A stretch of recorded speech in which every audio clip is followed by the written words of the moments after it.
Sorry about the slight delay there, wrestling fans. We were just getting some extra little bits and bobs. So, what's up, everybody? Welcome to the usual. Well, it's far from a usual. Uh, Ooh, it's far from a usual Wednesday show for us this week. Unfortunately, because there has been just utter fucking madness all week, pretty much since last Tuesday in the WWE world. AEW has still got their 2.5 months or 2 months worth of pre-recorded shows. Um, they're probably going to record more in bulk, I believe, coming closer to Double or Nothing, something like that. Um, but um, the part of it where it's not going to be our usual wrestling show. Sorry for my all my unprofessional ums and ahs here, but it's just there was a lot of shocking news in the last 2 hours that is yeah. now going to be I more the focus of our show. I don't think we're even going to get a chance to get into a Raw review. no, I wrote up the review for both shows almost pretty much as because I thought at the beginning it was only going to be maybe 3, 4, 5 releases, so I didn't think it was going to be much of a topic. I mean, it was going to be a topic, but that was going to be kind of a good side piece. But as the hours bled in, it became up to over 20 It's uh, near it's near contracted people. 30 something, Yeah, and there's a second between wave of them to come today or tomorrow, later on tonight or tomorrow. could be there could this could be in 3 waves because from what a lot of people are kind of we I've been watching Cultaholic. I know you've been watching Wrestle Yeah, Talk. From what it sounds like, and from reading the list of names, it's very heavily Raw. So there could be a chance that we might get a set after yeah, NXT, Bammy. and we might get a set going into SmackDown for more SmackDown stars. I'm not saying that for Yeah, sure. well, I mean, before we get fully into the releases side of things, like all of this madness started back. It really started back. I've worked out like a little. It's like a crime show timeline. It is fucking abysmal behavior in my Dun, dun. in my opinion. But anyway, so first up in the timeline, there was on Tuesday, I believe. This isn't just to clarify. This isn't like an exclusive news report that Wrestling and News had. It just happened to be the article that I read it on, so I just got the screen grab from there. But Tuesday, the XFL that was supposedly just being put on halt until next season due to the Steve Carino stuff. I don't know if we can say it on YouTube either, and I didn't think of an alternative. No, The killer coriander. That sounds more of a yeah. marijuana thing than anything. But we'll call it killer coriander. I The don't like to rub other situation, people's the stuff, so we'll situation. say killer coriander because it sounds somewhat like it until they think of something better. um, what was it saying? Oh yeah, but their whole roster and everything was just told they were going to be put on hold till next year. All of that kind of thing. But Tuesday, he liquidized the whole company, went into bankruptcy with it. That's it. XFL's done. So not even Yeah, 6 months into the reattempt. that kind of that kind of unraveled pretty quick too, because like you said, it started off Well, as from what I gather, it was they he. were The deal he had was that you get the first season for free, and then if they get the viewers in, obviously channels will pay for whatever the rates are to have the show. But there was no season really, 2 matches or something like that. they went for about it was about 4 or 5 weeks, so about a month, Okay, month and four a or five half. matches. I think they went. But yeah, because like I said, at first it kind of went with all the other professional sports where they're like we're just on Yep. hold. Then the reports were kind of starting to leak to where like there could be a chance that they're done, and they might not be coming back by the 2021 season, and then the next thing you hear they're filing for bankruptcy. So it it trickled down fairly Now quick. on top, so there was that, which was everyone was like, "That's a shocker." Not a shocker that it went down, just a shocker that it went down so quick. Um, Yeah. then late. So on top of all of this, during all of last week, the Orlando State Commission were trying to shut down WWE because they were a non-essential service and they were essentially holding live tapings, albeit audience or not. And it was against the law, and they kept trying to shut them down, and they didn't shut down, and they just kept doing their thing. And then there was a... Oh, no, wait. No, sorry, this is the wrong way around. Then there was a Trump donation. Yeah, I think the donation came first. So, a pro-Trump committee, headed by Linda McMahon, donated $18.5 million to Orlando businesses, roughly around the same day that WWE were declared a essential business. So I was like, well, that's a little bit weird, isn't it? Coincidentally, I was like, but look, Orlando needed aid and stuff like that, and that's what those guys are supposed to do. Maybe it was just a bit of a quinky dink. Do you know what I mean? That kind of thing. But no, because then 2 days after that, Trump appoints Vince McMahon, among several others, one of whom I know for definite is like the guy who runs the NBA as well, as a point guard committee to assess when is the safest time to come back with live events and crowds and things of that nature. Which, as we've all gathered from the last couple of weeks, Vince would do it fucking now. A little bit on that is Trump, I think it was, 2 or 3 weeks ago, had a conference call with all the major sports leagues in states talking about when they were thinking that they would be allowed to start doing things with fans. And originally their plan was around September to October or August, September was when they were thinking they could start having fans. Now there are reports here in the States, I don't know how it is over there, but they're saying we might not be able to have things until 2021, possibly 2022, to where we could start having people going to things again. At the risk of sounding, for anyone who hasn't established by watching any of the kayfabe stuff, that we also do a horror show, which is why I have a very weird backdrop for a guy who's doing a wrestling podcast. But anyway, at the risk of sounding like a horror conspiracy theorist, I've been saying that since this shit went, when they were like, oh, there's going to be 2 weeks of lockdown. I was like, I was like, you're looking at October. We're just going to add another couple of weeks of lockdown on to be safe. You're looking at October. Okay, we're locked down till virtually May now. That's kind of how it's been here, especially in my state, where like the schools were originally announced to be like, no school until April such and such, and then it's like, no, you guys aren't going back until probably the fall. So it's the uncertainty of everything that's going on right now. That's one thing that I've kind of come out against is like, stop putting dates to things. You don't know.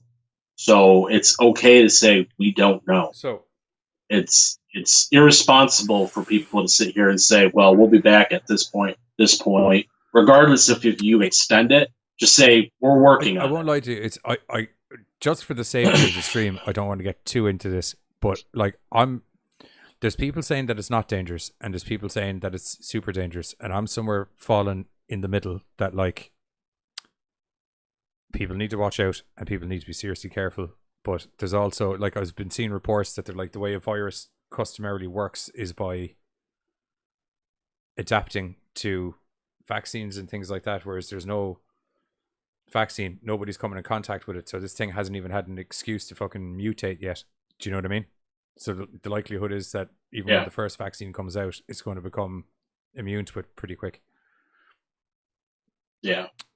Because they say it could take 18 months to develop a vaccine. You know what I mean? But as I said, it's odd that you would put Vince on this committee, because Vince would literally put people back in the studio and everything tomorrow. Another quick thing is not about the Florida thing, saying that WWE is essential. Because after they said WWE, they actually have come out and said all sporting leagues and stuff are essential. So they're talking about UFC might be starting stuff Obviously, over there. There's with no crowd, reports that yeah. There's reports that I don't know what there could be boxing matches taking place at the Performance Center that like certain boxing leagues might pay WWE to use the Performance Center to have live boxing matches. Okay. You try and start doing stuff all out at the one center as well, so you're even limiting extra. That, but I just think just trying to find places where they could, do something, because like not every facility might be open for them to use. Fans are not. So if they have the Performance Centers already, an established arena that's doing shows weekly, they might just be like, hey, let us use your Performance Center one night a month or however they're planning on doing the matches. It's very odd. Anyway, the main thing that we were looking to get into tonight was, on top of all of this craziness, there was some slight rumblings in the water that there was going to be some releases this week, and there was an initial message that went out. How to do these? So what happened was there was rumors, or not rumors, but there was word going around earlier today that there was going to be a conference call between Vince and the WWE superstars around noon today, talking about cutting things back on a major level that they were discussing. Honestly, I didn't foresee what we have right now. So I saw what everyone was treated to initially today was this little message with several WWE superstars are being released, blah, blah, blah, blah, blah. And on the list was Luke Gallows and Carl Anderson, Hawkins. Who else was there? Leo Rush, EC3, and Drake Maverick. Yeah.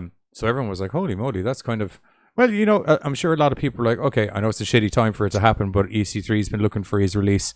Drake Maverick was a bit of a shocker because we'd literally only heard that he was moving into the Cruiserweight Classic, and he was after... Like, he only did a post last week, or late last week, where he was saying that he was handing over his responsibilities as the GM to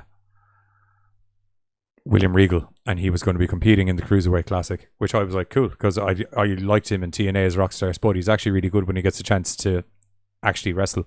You saw it a little bit with the Mike Kanellis matches and things like that on 205 Live.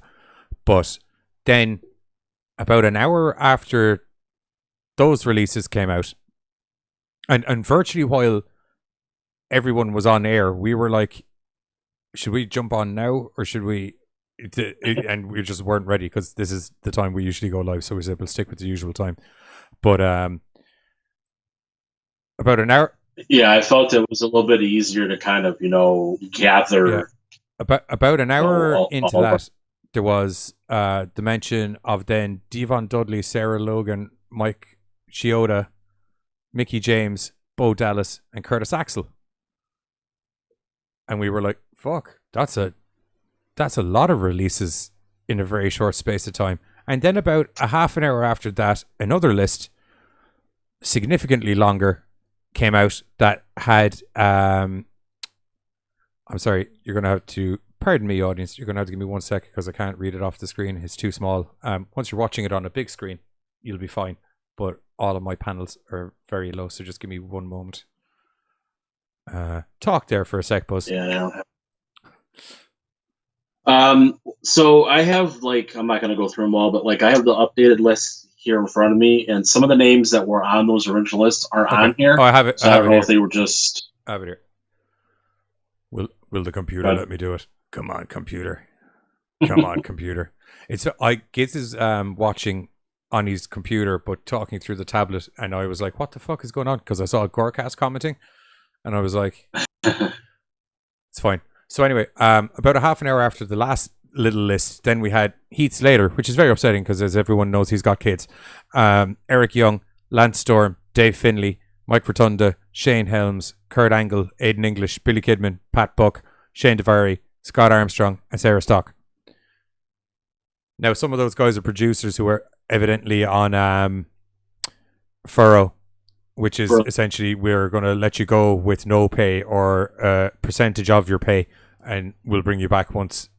Yeah, it's pretty much saying your contract is on freeze, and once everything's back to normal, you're back to your job. But just to clarify, that none of the wrestlers that have been released have been on furlough. They've all been released. From all reports, yes, that it's all the wrestlers, because it's all, a lot of the wrestlers that are on the list have been all, it's we wish you well in your future endeavors. If it was something that they were furloughing, then it would obviously not. They wouldn't state that because they'd be coming back. So like I said, some of those names, I don't know if maybe they were heard otherwise, because like the current list that I have, like I said, some of those names, Devon Dudley, I remember seeing that earlier, but according to this list, he's not on there. So some of the names, I don't know if it's just rumors that were put in there, but maybe not. Oh, okay. Official. So I will go through the official real quick, as this is from eWrestling News, and it pretty much contradicts with WWE.com's list. So we got Drake Maverick, Kurt Hawkins, Carl Anderson, Luke Gallows, EC3, Eric Young, Leo Rush, Kurt Angle, Aiden English, Lance Storm, Shane Helm, Sarah Stock, Scott Armstrong, Billy Kidman, Dave Finley, Pat Buck, Sean Davari, Mike Rotundo, Heath Slater, Sarah Logan, Mike Chioda, Eric Rowan, Primo and Epico Cologne, Mike Kanellis, Maria Kanellis, Zack Ryder, No Way Jose Rusev, Andrea Listenberg, who was a part of Creative, Diana Perazzo, Alexander Yasik of NXT, and Jerry Soto. Rusev had let everyone know slightly earlier before it came out fully announced, because there was a tweet from him. Yeah. And then we have Jerry Soto. He is a Spanish announcer. So that is the full list as of right now. Like I said, a couple of them, like Devon Dudley, I didn't see him here, so I don't know if that was one that was maybe heard rumored, put on a list, but then ended up not being true. Read out the official one anyway, so yeah. Then there was I'll throw the Twitter videos on while we're talking about them. Then I need to figure out which order is which now for a minute. I know Maverick had the first one that came out. Yeah. So Drake Maverick had the very first video, which was, Jesus Christ, man, this was hard to. Like, I used to love him in EC3 in TNA when it was EC3 in Rockstar Spud. They had a really cool storyline before. Do you remember where like EC3 used to kind of step all over him, and he there was a kind of the little guy goes up against the big mean guy kind of match, and it was good. Yeah, I think he got murdered if memory serves me correctly, but like, to be honest with you, I was out of Impact at that time, so I didn't see any of that. So he took all those comedy angles with the 24/7 belt, and he ran with them. Like, he didn't mind making a prick out of himself on camera just because it was good for comedy and good for storylining. And I don't ask me why, dude. I always really liked Drake Maverick, and it's fucking hard watching a guy that gutted. Someone who has that much passion. Like, there are certain people on the list that didn't surprise me. Guys like EC3, Leo Rush really didn't surprise me because of him having a little bit of issues. I know he kind of came back and seemed like he was kind of on the right path, but I know he still had some backstage issues. The Kanellises don't surprise me because I know they had asked for their release. Mike Kanellis had asked for his release within the last 6 months to a year. And then kind of odd that the Revival got theirs a couple days ago. Yeah, especially considering they're not. They probably would have been added. Considering that they're out of pay as well. Do you know what I mean? So they literally released them now, and it's no money, nothing, no backups. You'd have to imagine some of these guys are going to get a money There has to be a rider in their contract. Well, and like I was just going to say, as in regards to NXT talent, from what I was hearing, which as of right now, there's only a couple, but like I said, we could be hearing a bigger wave after NXT tonight. According to reports, is saying that the NXT talent, they will be getting paid for 30 days of their release. And then after the 30 days, they are free to do whatever they want. They could go. So there's no, 90-day compete, like no compete clause. Right. Okay. Because I think their contracts might be different than the actual main roster contracts. No, I mean, like say Gallows and Anderson, they just resigned contracts. Yeah. No, that's what I'm saying. So there must be some, nullification. They're getting paid. They must be getting some cash. Yeah. Well, I mean, like if all you had a contract was like just if you're an independent contractor, essentially, do you know what I mean? So customarily, you'd have a cancellation clause in a contract, unless you got handed some bog standard WWE. This is the one we gave. Like I said, here you go. Yeah, like that. I knew what you were saying. I just tying in NXT because I think their contracts are slightly different than main roster guys who might get some kind of money out of their release. But NXT contracts, they were all essentially on developmental contracts up until majority of them. Yeah, guys like Cole and Gargano and stuff like that, they probably got legit contract. But some of because like the names that at least that are mentioned are guys that besides Deanna Purrazzo.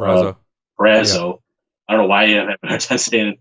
The rest of them are like guys that either wrestled house shows, haven't even really been on TV, so like they're pretty much developmental, most likely.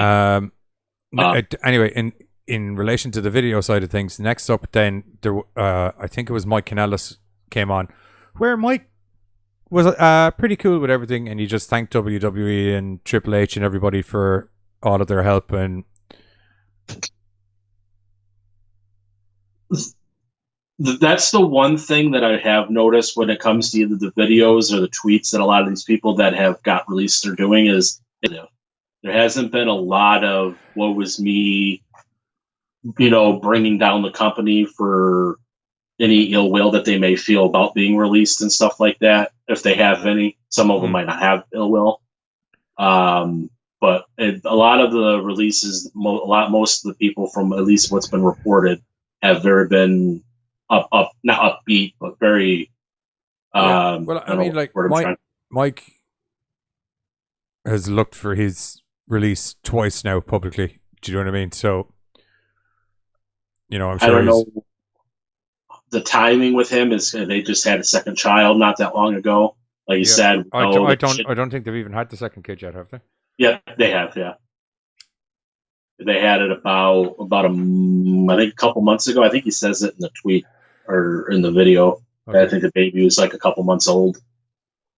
I mean, obviously, like we said, they both were there. So I mean, Mike and Maria Kanellis.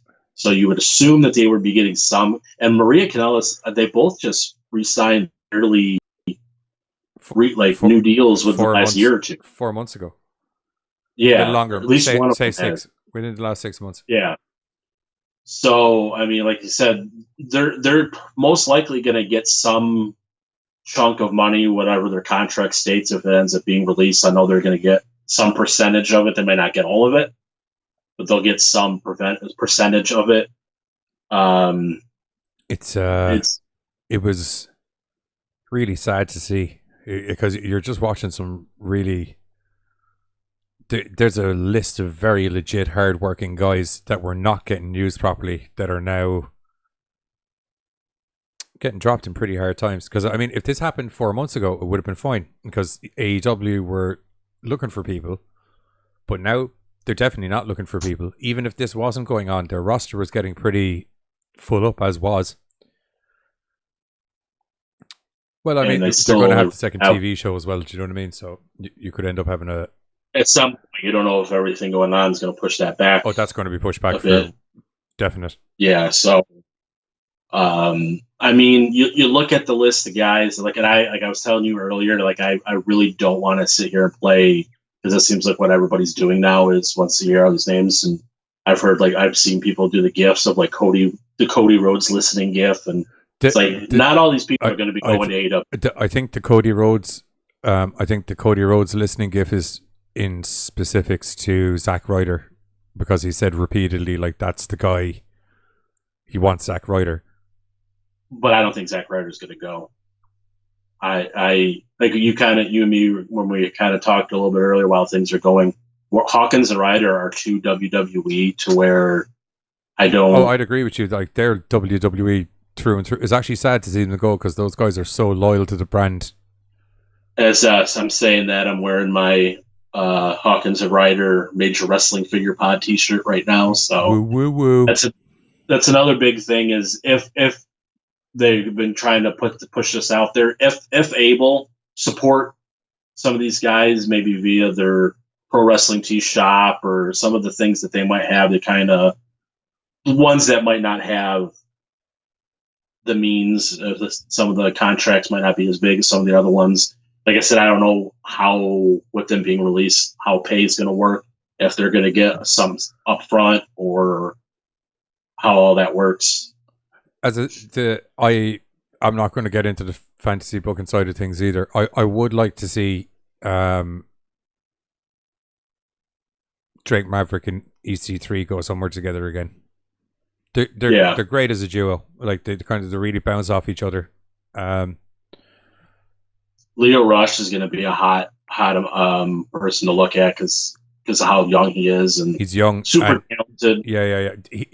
That's what I was going to say. He's young. He might be a little bit outspoken sometimes, but the boy can wrestle. He does great matches, gravity-defying stuff out of him.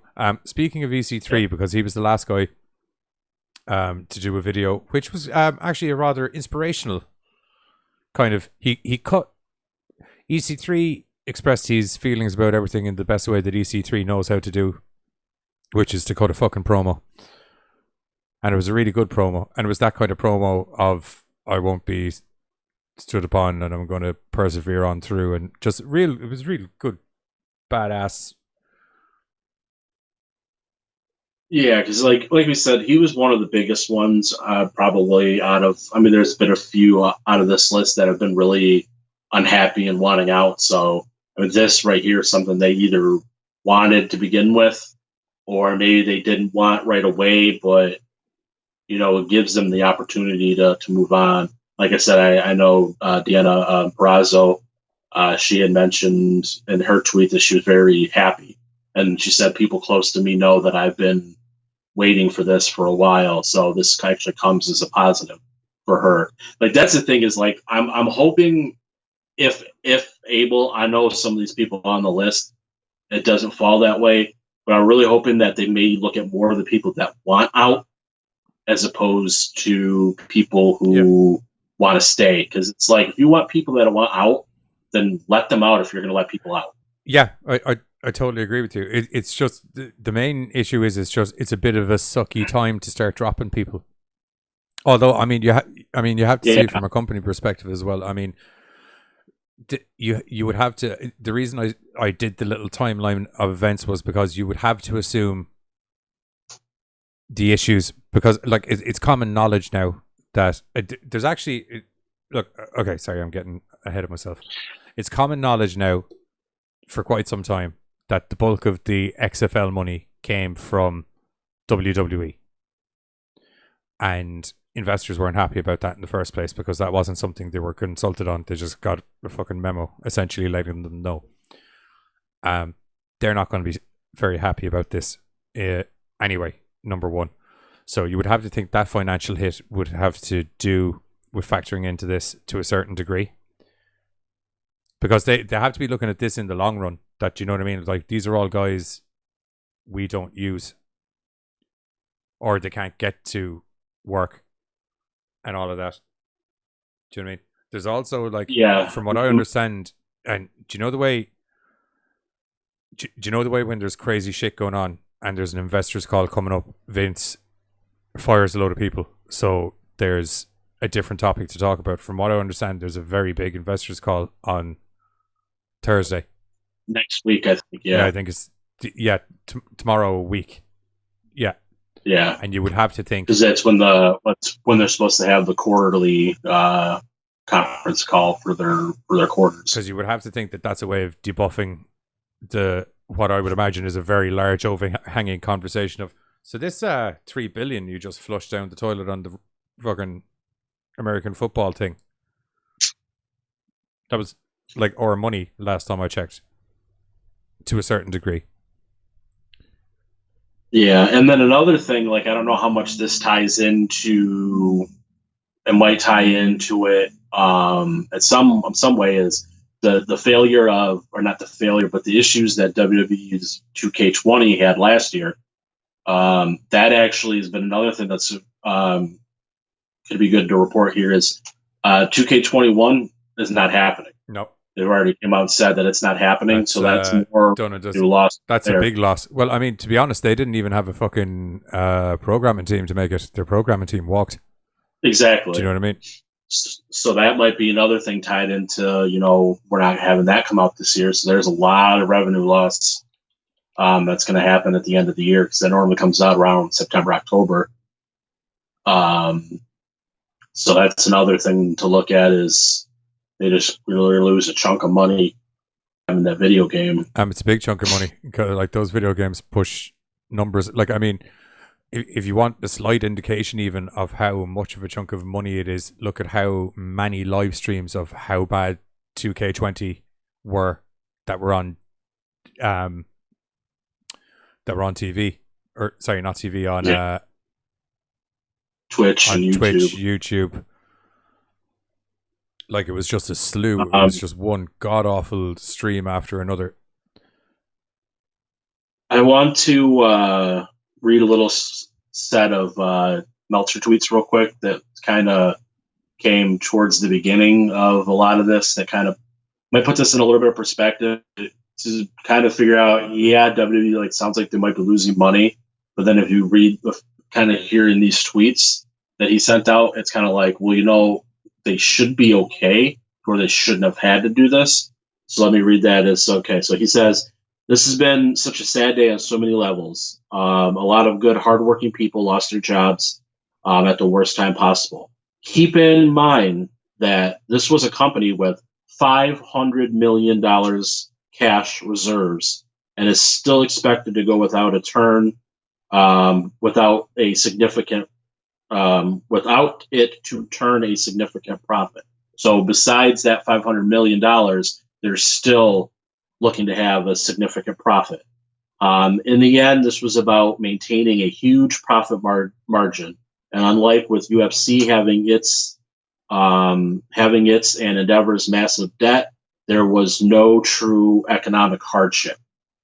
WWE, as written so many times in the last month, was the one company in MMA, wrestling, boxing best equipped to ride this out based on TV deals, cash, and on-hand lack of debt. So we hear about all the stuff about, the XFL, this and that, but they should have still been okay to where they didn't need to do what they did today. They supposedly have 500. Oh, I wasn't saying that it was a WWE or bankrupt kind of scenario, because they are far from it. No. From what I understand, they have like $500 million, or is it? That's what it's what I just read. $500 million. Yeah, just cash. Between cash and money owed and things like that. Do you know what I mean? So that's a lot of money, but they're not in any debt or anything. You have to take into account, though, like as you and I were discussing earlier with everything, this could be going on for the long haul. Do you know what I mean? Like, just to clarify, I don't agree with what they did. This was like a mass execution, essentially. Do you know what I mean? But they have to be looking at this like as you said, it could be 2021, could be 2022 before they're allowed to have a fucking crowd back. Do you know what I mean? Yeah. And another thing is, like, on top of all the releases that they did, they've done a few other things to where they're cutting, salary from other people that aren't released. They were supposed to be building a new like headquarters. They're supposed to be moving out of Titan Towers, moving into a different headquarters. They halted all, like, obviously because people can't work anyway, Yeah. to work on it. So it's like they've cost cutted a whole bunch of different stuff. It should give people an indication of how serious things are at the minute, because like if you look at everything now, as I said, it could be my conspiracy theory head, but you have the same head as me when it comes to things like that. So I'm sure you find it strange that all of this happens a week before what a very uncomfortable investors call is supposed to happen. But I can't remember where I was going with that after I said the investors call. I'm just trying to find. I know from what I was hearing is that I guess Vince had a recorded message for like all of the people that were laid off. I don't know if they were like intertwined with the phone calls that they all got or what, but supposedly the text of that is going to be released in a little bit to kind of hear what Vince, kind of told all these people.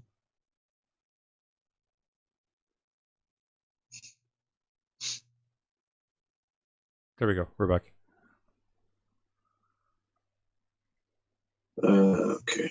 Yeah, I don't know what happened there. That was weird because like it wasn't like the internet dropped out. You were there.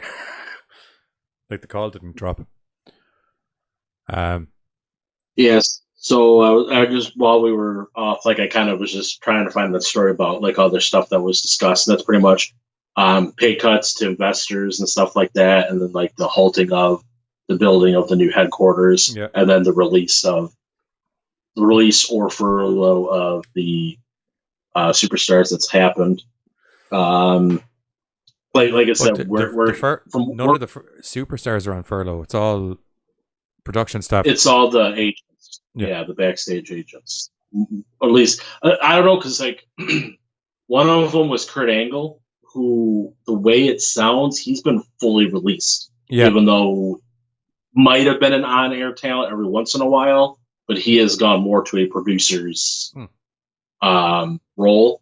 So he already retired essentially from the in-ring stuff now. He had the retirement matches.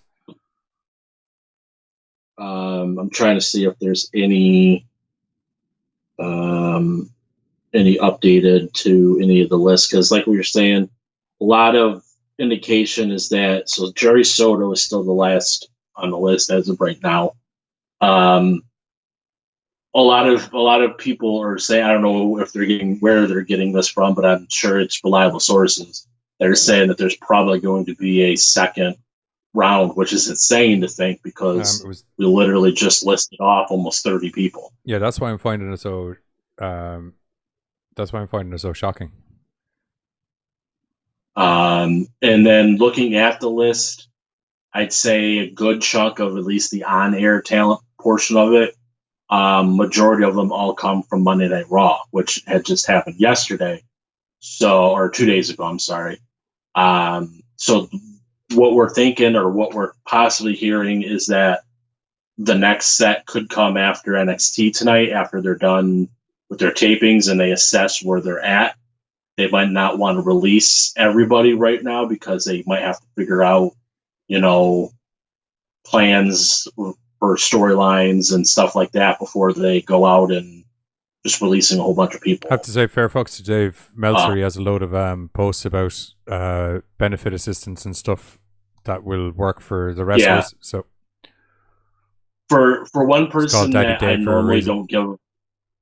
Yeah, for one person I normally don't give a fuck is when it comes to this stuff, is Dave Meltzer, because I really don't understand where he is able to stand on his soapbox and be able to say what he says and do what he does. But I love Dave Meltzer. From what today and I just read those tweets that he put out.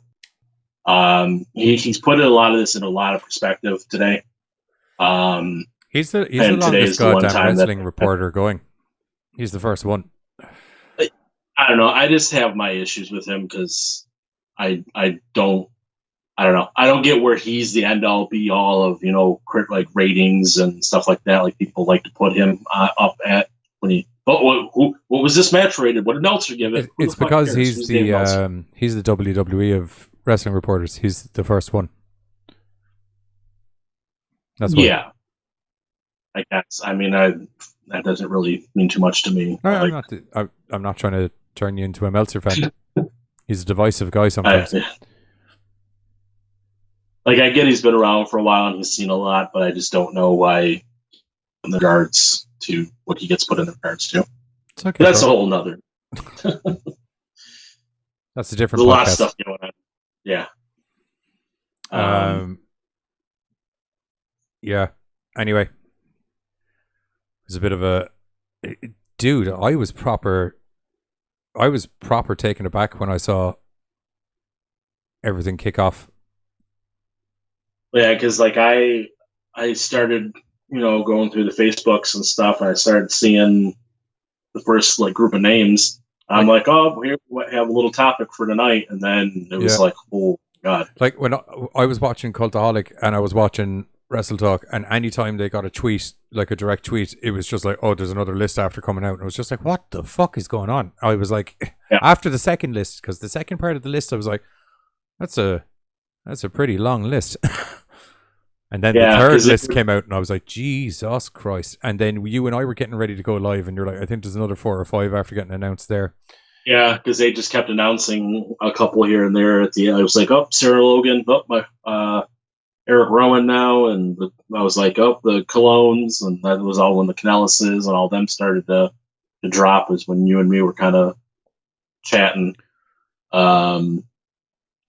It's...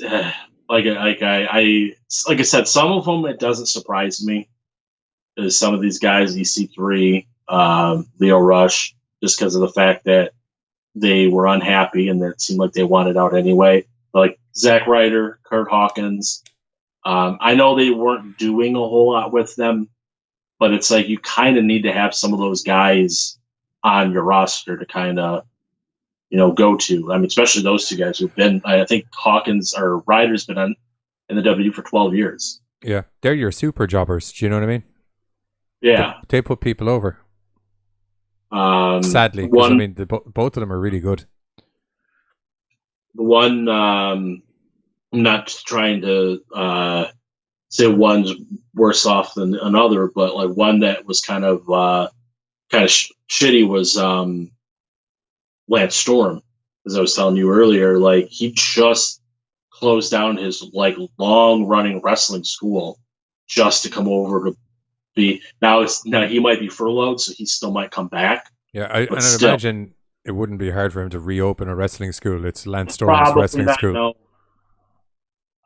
And that's another thing is some of these people have like things they can fall back on. I know Kurt Hawkins has Trader Pro in New York. Who has given us MJF and Chris Statlander. Dude, his wrestling school has popped out some of the best. I was going to do some of the comments here because Giz has been chatty and I feel like we've been neglecting him because you and I got so into things. First of all, Pam said, hey guys, which I did respond to. And then Giz said, I knew a mass execution was going to start. WWE is gutting itself. And he said hi to Pam, and then evidently the dog is watching intently as you and I speak. So hello, Tuco. And Giz said Slater needs to go to AEW and have an undefeated streak. I'm okay with that. And he also said WWE will also be a household name. As a result, they can always build their superstars back up whenever they want once things settle down and they can bring in crowds, which he's not wrong about. Except they have issues building people up. But anyway, until then, they can just use those main storylines alone with local squash talent like back in the 80s, which is kind of what's been going on. Or whoever they have on hand from NXT in the Performance Center. Yeah. I like some of those matches I genuinely feel were literally like, who's in the gym? Come on, and you're getting trounced. I have a feeling that it's going to be like in the foreseeable future to cut back on having so many people in at the Performance Center at the same time. Yeah. They're most likely going to have like shifts. Like this is a group that's going to be this week. Then the following week on Raw, we're going to have this group of people. So you might have your champions, maybe just do a promo here and there, but like because like so I guess maybe a little bit of a Raw. But I mean, even with the champions doing a promo, I mean, like look at NXT last week. Adam Cole sitting by the swimming pool, talking trash. But that was not. I mean, because we're getting back to live. Like Raw was the first live show. Oh yeah, that's true. Yeah. So it's going to be different now since it's back to live. So I can't just, all right, you guys come here today, you guys come the next day, we'll tape it all together and boom, boom, boom, and fit in this and that. It's back to live now, so it's going to be a little bit different. Yeah, I agree. It'll be a block of storyline with a bit of a feeder into the next storyline, with a block of storyline with a bit of a feeder into the next storyline, with a recap of the block. You look at Raw, the way it kind of went with like Andrade's new little, henchman group where they were kind of... That was actually because you and I were having debates as to was Austin Theory going to stay up, and I really I liked them. They looked strong as fucking hell there on Monday night, and you were able to get it. Like if you look at the layout of the show, the whole show was literally laid out around these three guys. Exactly, and it merges down everything because it's the same three guys coming down for every match. It's just a different one doing the match. You have Selena Vega talking on mic, which is grand because she's good. Do you know what I mean? You have Asuka pop in here or there. Adrian 1UK. Hey Adrian, how are you? Thanks for joining. It's a smart way with these factions because you can keep shit limited down and get a lot of longevity out of the one group of dudes. Because, like what I told you a couple weeks ago, it's very similar with how they work with Street Profits against Garza and Theory, and then they intertwined that with Bianca Belair and Zelina Vega. They took almost 3 separate matches, but just had the same 6 people. Yeah. This week they did, it started off with Black and Andrade, then we had Theory have his match, and then we had Garza had his match. It's like a bookend.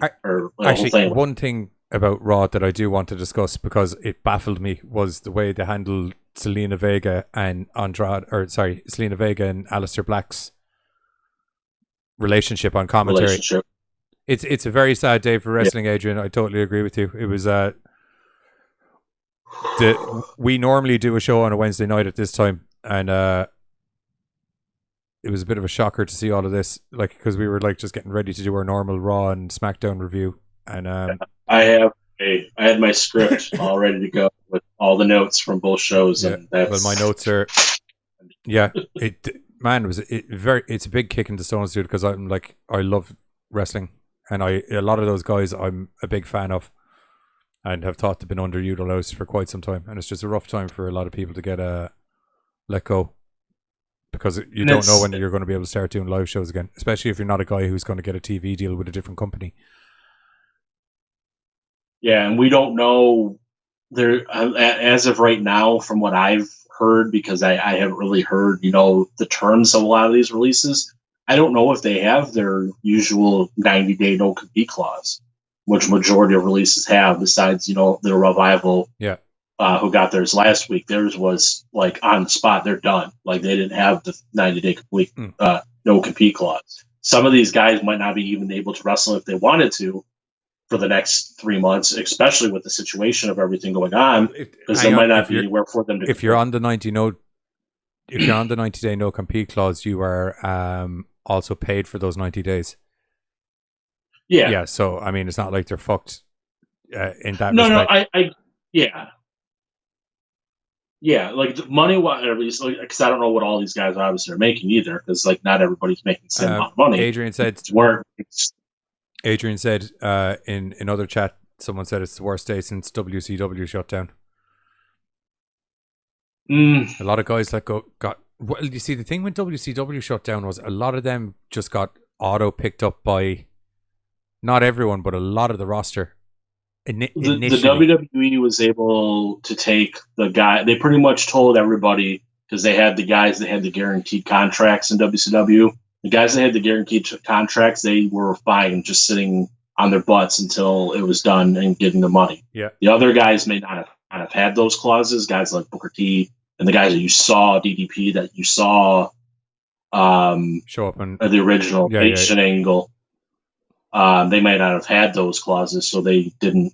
The thing is, it's the difference was it's obviously they're two different situations. The thing with WCW going is like you lost the whole company, and you lost competition because at the time that was sort of the two top dogs, and one's completely gone. They were saying on Cultaholic that back in 2005 there was a day where like 21 wrestlers were released, like in very similar to this. So that's probably the biggest comparison, obviously, because it's pretty much the same thing. Yeah. I don't remember that time, but like I blanking on it myself. To be honest, I don't remember. I don't know. So I was a year out of high school, graduated out of high school at that time. So it was another life ago. I was 21. I was but a young man. Yeah, I was 19. And not obviously there wasn't the avenues of dirt sheets and all this that we have now to look stuff up like we are now. Yeah, there wasn't as much just overall coverage of it. You had Wrestling Observer newsletter. Yeah, that was it. You had Wrestling Observer newsletter, and you had those TV shows on. Oh, you probably didn't even have Sky One, or do you have Sky One in the States? No. Canada has. They used to have like an hour-long show that was on before SmackDown on a Saturday, or SmackDown wasn't live because it used to edit out all of the chair shots unless you were watching it on Sky Sports or something like that. Yeah. But that would have been like your news show, but that was also a WWE produced show where it was just like an edit down of the week's events on the other, like bit of a raw recap kind of thing. They had similar like that, I think, here, from what I can remember. Giz said, consider this though. I'm trying to, if WWE guts itself and as a result loses all faith in the minds of the wrestling community, would this lead to a resurgence in independent territories in America and England? No, especially currently now, because so essentially, even though sports have been brought back in America, that's not worldwide. That's only America. Number one. Number two, there's only two companies sorry, I tell a lie. There's 4 companies in America that are set up to go back if they so choose, which is Impact, obviously, Ring of Honor, AEW, and WWE, because they all have some form of streaming and or TV deal going on. Do you know what I mean? But every other independent wrestling company needs crowds. That's where the money comes from. Do you know what I mean? So like they can't like the other independent wrestling companies can't open up because what they need they still can't have it. Another thing to look at is also 2 out of the 4 of those companies don't have the money that the 2 bigger ones have, because Impact and Ring of Honor they're barely getting along. Well, so Ring of Honor are evidently still honoring their dates with people. So if they're paying people for the dates, even though, or was it Impact? Yeah, no, I think it was Ring of Honor. They're paying people for the dates, even though the gig's cancelled, which I think is very fair. No, I understand that. I'm just saying, like, they're not really going to be able to capitalize on maybe scooping up some of these talents because they don't have. Oh no, I'm not talking about a scooping up talent kind of way. I'm talking about there's 3 other companies that would be able to keep doing shows on a weekly basis, which are those 3 and WWE, because they all have some sort of TV or live streaming site deal. Do you know what I mean? But only one of them is it really worth doing it, which is AEW, because it's a literal TV deal. Yeah, because the others, I get what you're saying, because the other indies, all they do is live. Well, the other indies, they can't do live. You're essentially running a show with no form of income for it if you're an indie guy, because all you're doing is recording it and putting it on live. Maybe some people download it off your website or something.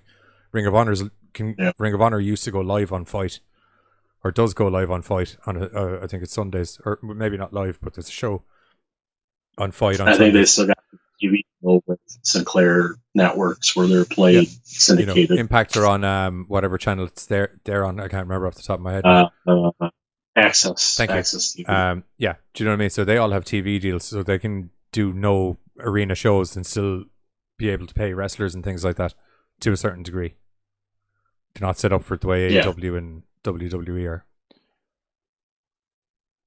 Yeah, it's going to be a while before the independent world is able to get back on their feet, and because like you said, where we heard or what I've read. Yeah, the thing is, it might be another year and a half. You would hope that, like, say, a lot of guys, like, say, Hawkins and Ryder especially spring to mind, would be like, once all of this madness clears over, that you would hope to get rehired.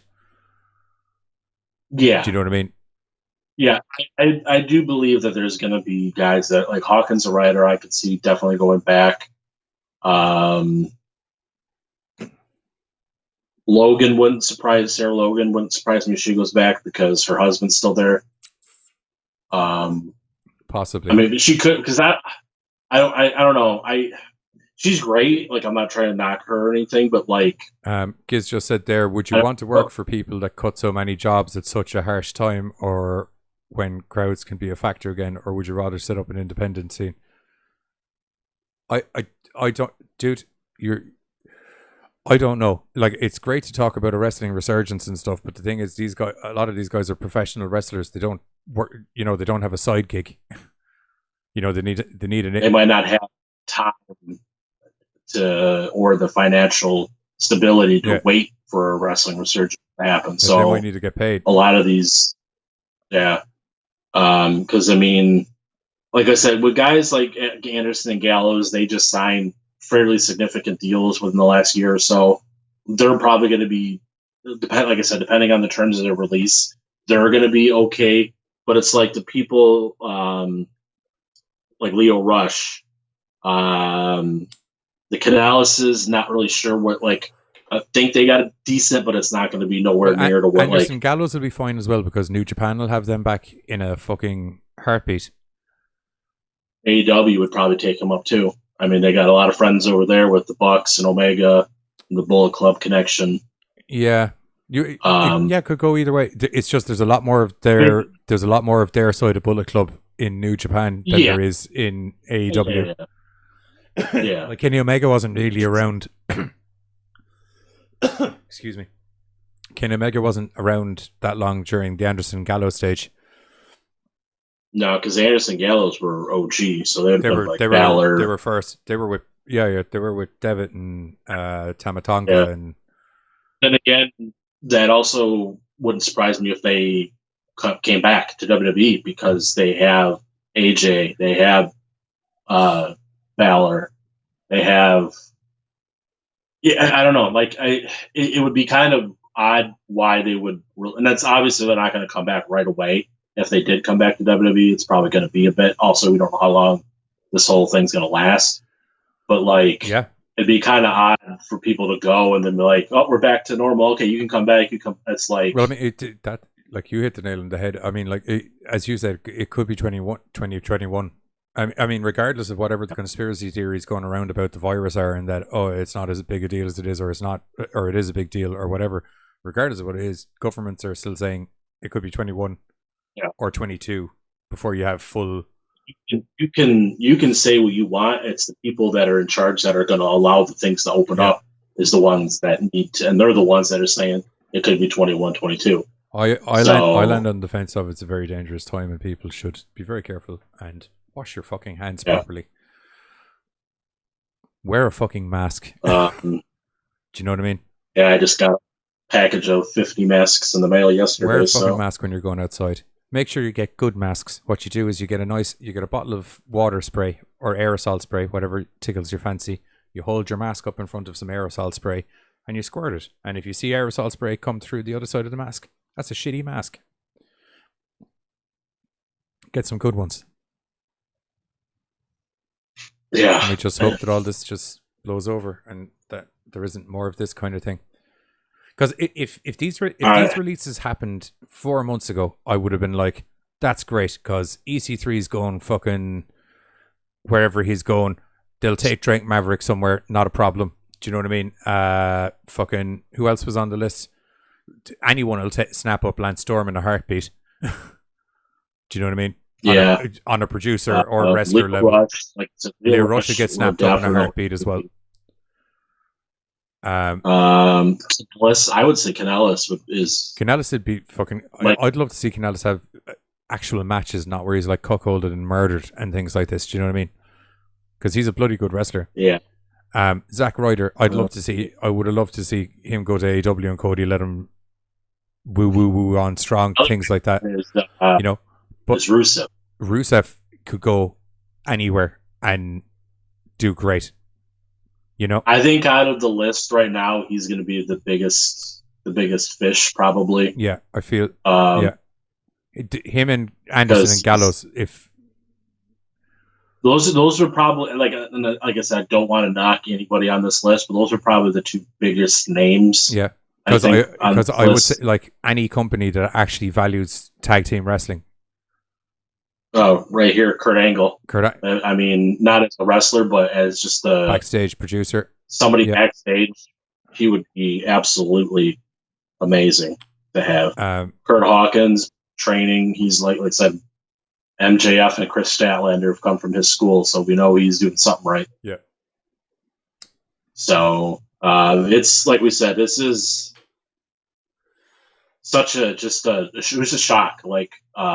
Yeah, I was proper blown back when I had a weird sleep last night, so I had taken a power nap. Actually, it wasn't even a weird sleep. I just went to bed late, and then my dog woke me up really fucking early by licking my face stupid. So I had a power nap on the couch previous to this, and I woke up to all of this. Literally woke up to a message from you, and then all these lists started just popping up. I sent you like 3 messages, like kind of back to back, and I'm like, all right, I'm not going to send any more because I don't want to just be throwing all this stuff because that's how fast it was. I'm like, okay, like I couldn't even keep up with it to send you. I was literally like, Jesus Christ, man, this is like WrestlePocalypse or some shit like that. I don't know. A lot of the big thing is like look at it in the Adrian, landscape. Adrian said Rowan would be a big get off that list as well. Actually, he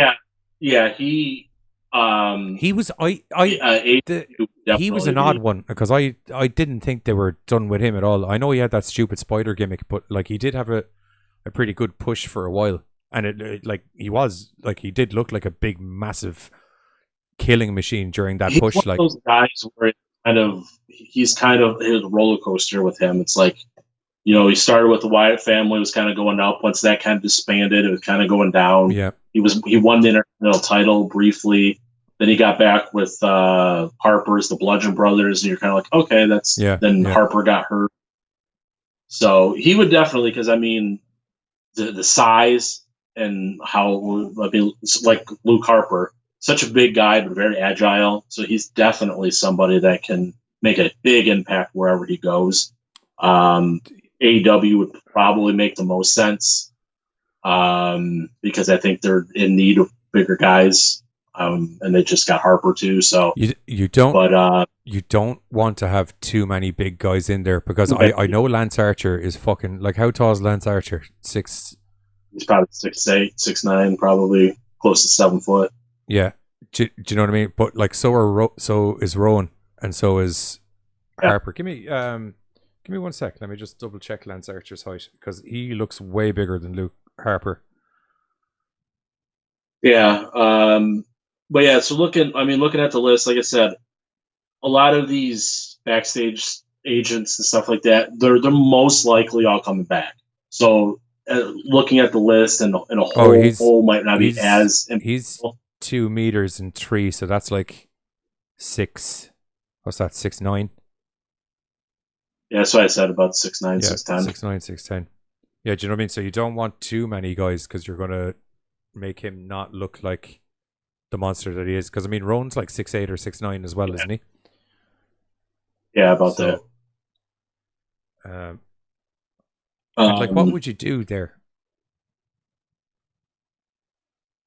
I don't know. Because, I mean, like, you don't want him tagging up with Harper now. Because Harper's doing his thing. Could be something where maybe he goes with Archer and lines himself with Jake, and to have maybe some kind of yeah. They just need to get a little. They need to get one little vicious guy in, just so they have a nice. I don't even mean little. I just mean little compared to them. Like they just need to get a normal sized dude in as well. That'd be a good little faction. Holy moly! Get Canellis there, even though he's a little bit of a different style. But I know Cody is mad to get Zack Ryder in because he wants to see Zack Ryder have an actual push. Yeah. I don't know if like as we said, we're not going to get into fantasy booking anything here. The only semi fantasy booking was I would like to see EC3 and Spud go together somewhere. So looking at the list, I know he's a little bit older in his days. That might be a little bit past, but someone who might fit that little group is Eric Young. Ooh, he'd be the great normal size guy. Oh, that'd be great. That'd be great. They'd be doesn't have to wrestle. They'd be kind of like Sanity, but not Sanity, because the Sanity were mental, whereas these guys are just dark. But yeah, you get him to grow his big beard back, and he looks like a crazy little fucking hillbilly. Oh yes, please, yes, that'd be great.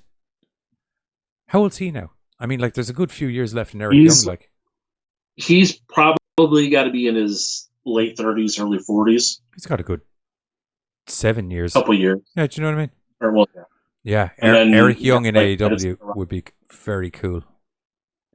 No, he's a guy that's been around for a while, so he can kind of ease out of the in-ring thing and do producing or do backstage stuff. Yeah, we should probably start rounding off the show. Actually, we're actually gone over the hour. I was kind of reaching for the rest of the stuff to talk about anyway, because we kind of we just kept diverting. But I like this. This might be the new format we go for with the show. I like this little timeline layout thing I do. I might do it for all of it. It might be a bit annoying for the normal show reviews though, because there's a lot of images.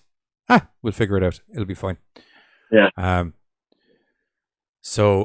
Anyway, from everyone that joined in, which is mostly Giz, my fiance, and the new follower Adrian, thank you again for joining. Myself and Buzz, and Giz will be back on Limerick City Community Radio this Friday.